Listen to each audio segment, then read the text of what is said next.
Hak tu tak ada di dalam hadis, tak ada dalam Quran sebut budak tak mumayyit tu sepuh maya batal tak batal.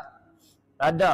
Hak ada di dalam Quran, ada di dalam hadis, syarat orang nak semaya kena suci daripada dua hadas, hadas kecil, hadas besar. Kena suci daripada najis. Tu hak tu. Lepas tu apa hak masuk di dalam tu hajalah belaka tu.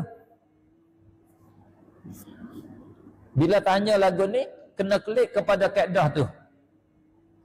Kaedah kata, orang semaya tadi, dia suci ke tak daripada hadas kecil, hadas besar? Suci. Lepas tu dia berhubung dengan najis ke tak? Tengok tu. Situ. Kalau budak tak mumayyiz, ada najis pada dia, bila dia pergi duduk di atas orang semaya atau orang semaya dukung dia, nama orang tu bawa benda najis di dalam semaya, tak sah lah semaya orang tu.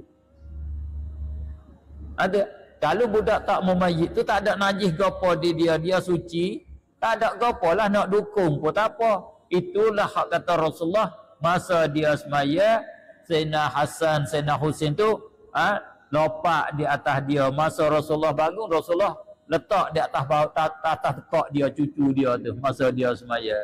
Tak apa Sayyidina Hasan, Sayyidina Husin cuci, tak ada najis pada dia.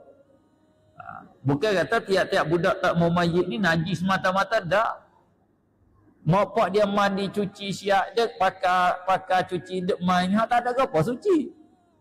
Kalau dia tu kecing tak basuh, lepas tu dia mari kita duduk di atas riba kita semaya, kita tanggung benda hak tanggung najis. Hak tu tak sah semaya kita. Ada pun kadar bertepuh, tepat hak dia bertepuh dengan kita, tangan dia bertepuh tak ada najis, dia ada najis di kaki. Tak apa, kadar bertepuh tak panggil kita tanggung.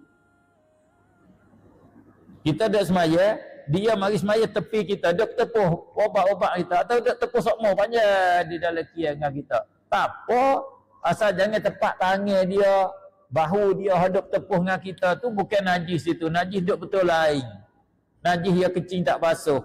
Najis hak dia berak tak basuh, duk sana, duk luar dia. Ni cuci tak batal semaya kita. Tapi kalau dia naik duk tak tekak kita, naik duk tak riba kita dukung dia, hak tu batal lah. Walau tak bertepuh dengan najis pun. Kerana nama kita tanggung perkara yang menanggung najis nama dia.